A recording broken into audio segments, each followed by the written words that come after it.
Friends, for the month of August, I'm on sabbatical, so I'm pre-recording a bunch of videos about things I like in HubSpot.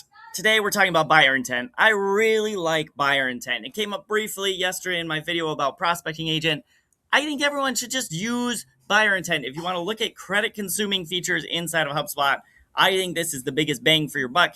It's 10 credits for every record that you either bring into your CRM or that you monitor signals for inside your CRM. We'll talk about both those things today.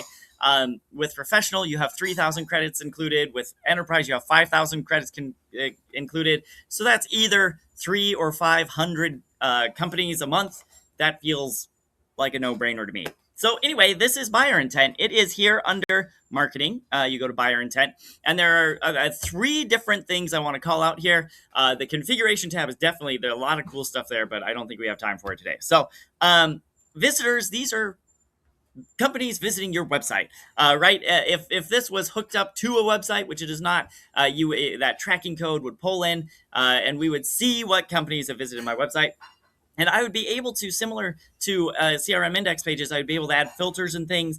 I can define visitor intent to get really specific about like what pages and things I care about.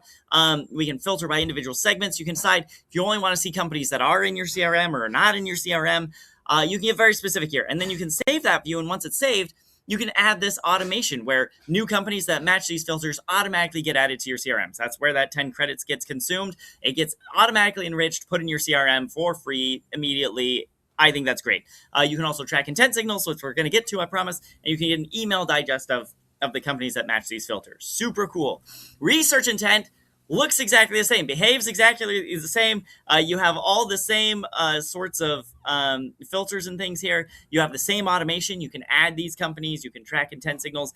But the difference is that these companies have not yet visited your website. They are just researching things related to your website, which HubSpot knows because we own large swaths of the internet. And so this can help you find the people who are looking for you but haven't found you yet, right? These are the people who want your help, who are interested in your space, and you can reach out and be helpful to them, automatically adding them to your CRM. 10 credits a pop. Awesome. Signals is a little different. So signals, these are going to be companies inside your CRM typically, and you're going to listen for news about them, maybe mergers, maybe layoffs, maybe bankruptcy, whatever kind of news is out there. And you select the companies you want to track, and this is 10 credits per company per month. The other 2, every time a company gets added, that's 10 credits. It's one time. This is a recurring 10 credits per month per company, but the price is essentially the same. And you can choose your signals here. There are lots of different standard signals, but you can also create custom signals now. Just tell it what you're listening for, what you care about, what indicates someone might need to talk to you, and it'll listen for that. It'll track it.